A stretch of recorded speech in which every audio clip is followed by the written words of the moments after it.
नमस्कार किसान भाइयों, एसआरजे फार्मिंग चैनल पे आप सभी का स्वागत है। किसान साथी, आज की वीडियो में हम जानने वाले हैं गेहूं की फसल में अंतिम यूरिया हमें कब देनी चाहिए। अंतिम यूरिया देते समय हमें कौन कौन सी सावधानियां बरतनी होती हैं, हमें गेहूं में कौन कौन सी खादों का इस्तेमाल करना होता है। संपूर्ण जानकारी आज की वीडियो में हम आप सभी को देने वाले हैं। अगर आप सभी चैनल पर नए हैं या पुराने हैं लेकिन अभी तक आपने एसआरजे फार्मिंग चैनल को सब्सक्राइब नहीं किया है, सबसे पहले चैनल सब्सक्राइब करें जिससे आपको मेरी आने वाली सारी वीडियो आसानी से पहुंचती रहे, उसका नोटिफिकेशन आपके पास पहुंचता रहे। अगर आपके मन में कोई भी सवाल है किसी भी विषय से संबंध में, कोई भी आप किस्में लगाते हैं, कोई भी आप वैरायटी लगाए हुए हैं, मान लीजिए गेहूँ की ही खेती करते हैं तो गेहूँ में अच्छा पैदावार कैसे ले सकते हैं, गेहूँ में कौन कौन सी खादें डालें, मतलब जो भी आपके मन में सवाल हो आप अपने सारे सवाल हमसे साझा करें, हमसे पूछें, जिससे मैं उनके सारे जवाब सही ढंग से दे पाऊँ। तो वीडियो को लाइक शेयर करना मत भूलिएगा। चलिए वीडियो स्टार्ट करते हैं। जानते हैं गेहूं में अंतिम यूरिया आपको कब देनी चाहिए। किसान साथियों, गेहूं में अंतिम यूरिया डालने का जो सबसे अच्छा समय होता है वो होता है 45 से 55 दिन का। आपको मैं बताते चलूं, गेहूं में यूरिया की यानी नाइट्रोजन की समस्त मात्रा आपको 55 दिन के अंदर गेहूं में डाल देना चाहिए। इसके बाद नहीं डालना है। 55 दिन के अंदर समस्त नाइट्रोजन की पूर्ति कर देनी है। तो पहले पानी पे आपको 40 किलोग्राम जो होता है यूरिया उसका इस्तेमाल करना होता है, और दूसरे पानी पे अंतिम यूरिया के रूप में आपको लगभग 40 केजी यूरिया प्रति एकड़ के हिसाब से, यानी 40 किलोग्राम यूरिया प्रति एकड़ के हिसाब से आपको देना चाहिए।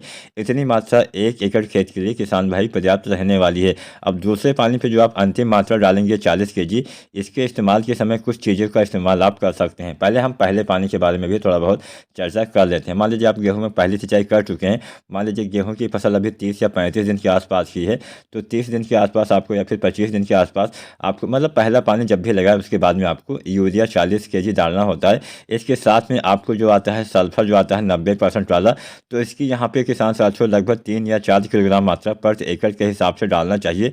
इससे अच्छा लाभ मिलता है, इससे नाइट्रोजन की उपलब्धता बढ़ जाती है, आपके पौधे काफ़ी ज़्यादा मात्रा में नाइट्रोजन ले पाते हैं। इस अवस्था में आप जिंक खाद का भी छिड़काव कर दीजिए, जिंक खाद का भी इस्तेमाल कर सकते हैं। जो जिंक आती है 33% वाले, इसका आपको लगभग 5 केजी मात्रा मिट्टी में डालना होता है, यूरिया के साथ मिला के आप प्रयोग कर सकते हैं। या फिर जो जिंक आती है 21% वाली, 21% वाले जिंक की यहाँ पे आपको लगभग 8 किलोग्राम मात्रा प्रति एकड़ के हिसाब से यूज करना है।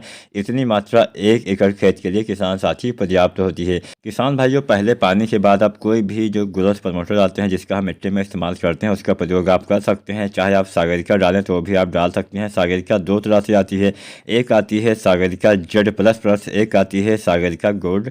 दोनों में से किसी एक का प्रयोग करना है। लगभग 10 किलोग्राम मात्रा प्रति एकड़ के हिसाब से पहले पानी के बाद डाल देना है। वैसे सागरिका का इस्तेमाल आपको 2 बार करना होता है। पहली बार बुआई के समय बेसल डोज के रूप में आपको 10 केजी डालना होता है सागरिका, चाहे दानेदार में, चाहे आपकी सागरिका Z++ हो, चाहे हो सागरिका गोल्ड। दोबारा से 30 दिन पे फिर से सागरिका 10 केजी आपको डालना होता है। इतनी मात्रा पर्याप्त रहेगी। तो पहले पानी के बाद ये 4 खादें डालिए। उसके बाद में आपको मतलब 4-5 दिन के बाद आप NPK 19-19-19 का छिड़काव कर दीजिए, जिससे आपके कल्ले का विकास और तेज़ी से हो पाएगा। आप चाहें तो जब आप NPK 19-19-19 डालते हैं तो इसके साथ में आप सागरिका लिक्विड भी डाल सकते हैं। अगर आप सागरिका लिक्विड डालते हैं तो यहाँ पे सागरिका दानेदार मिट्टी में डालने की आवश्यकता नहीं है। तो सागरिका जो लिक्विड यानी सागरिका जो तरल रूप में आती है उसकी किसान साथियों आपको लगभग 300 से 400 ml मात्रा प्रति एकड़ के हिसाब से 30 से 35 दिन या फिर 40 दिन के अंदर डाल लेंगे। बढ़िया लाभ मिलेगा, पौधे में हरापन आएगा, पौधे का विकास तेज़ी से होगा, ज़्यादा कल्ले आएंगे, अच्छी बढ़वार होगी, हरापन बना रहेगा, पौधे में चमक बनी रहेगी। तो आप यहाँ पे सागरिका और NPK जो आता है 19-19-19 इसका इस्तेमाल 30 से 40 दिन के अंदर कर सकते हैं। अब हम जानते हैं अंतिम खाद के रूप में जब हम यूरिया डालते हैं तो उस समय हमें क्या देना चाहिए। तो अंतिम खाद के रूप में यूरिया, जैसे कि मैंने पहले आपको बताया, 45 से 55 दिन के अंदर आपको डाल देना है 40 किलोग्राम प्रति एकड़ के हिसाब से। और इस अवस्था में आपको पोटास भी देना होता है। जो MOP पोटास आता है किसान साथियों 60% वाला, तो इसकी आपको यहाँ पे दूसरे पानी पे 45 से 55 दिन पे आपको लगभग 20 किलोग्राम मात्रा प्रति एकड़ के हिसाब से डालना होता है। वैसे पोटास आपको गेहूं की फसल में 40 से 45 केजी देना होता है। पहली बार गेहूं की बुआई के समय 20 या 25 केजी पोटास डाल दीजिए। बाई चांस आप पहली बार बुआई के समय न डाल पाए हों तो जब आप पहला पानी लगाते हैं तो उस अवस्था में भी आप 20 या 25 केजी पोटास डाल सकते हैं। उसके बाद में फिर से 45 से 55 दिन के अंदर आप फिर से जो पोटास आता है MOP 60% वाला, इसकी आपको लगभग किसान साथियों 20 केजी मात्रा डाल देनी है प्रति एकड़ के हिसाब से। अगर आप पोटास डालते हैं तो अच्छी बालियाँ आती हैं, हेल्दी बालियाँ आती हैं, दाने का भराव सही ढंग से हो पाता है, है बिना पोटाश के कभी भी आप गेहूं में अच्छा उत्पादन नहीं ले पाएंगे। तो पोटाश का भी इस्तेमाल किसान साथियों आपको अवश्य करना है। उसके बाद में बालियाँ निकलने से पहले मतलब गबोट अवस्था में आपको NPK 0/34 भी डाल देना है 1 से 1.5 kg। साथ में बोरोन डालना है। बोरोन के इस्तेमाल से पोलिनेशन अच्छे से होगा, परागण अच्छे से होगा, जिससे अच्छा लाभ आपको मिलने वाला है। इसके साथ में आप चाहें तो फिर से सागरिका लिक्विड 300 से 400 ml डाल देंगे तो बालियों की जो बनने की प्रक्रिया होती है, जिससे पौधे मतलब जो भोजन बनाते हैं तो भोजन बनाने वाली प्रक्रिया में तेजी आती है, जिससे पौधे ज़्यादा मात्रा में अच्छी मात्रा में भोजन बना पाते हैं, जिससे बालियों का विकास सही ढंग से हो पाता है। तो NPK 0/34 1 से 1.5 किलोग्राम, बोरोन जो आता है 20% वाला, इसकी आपको 100 ग्राम मात्रा डालनी है।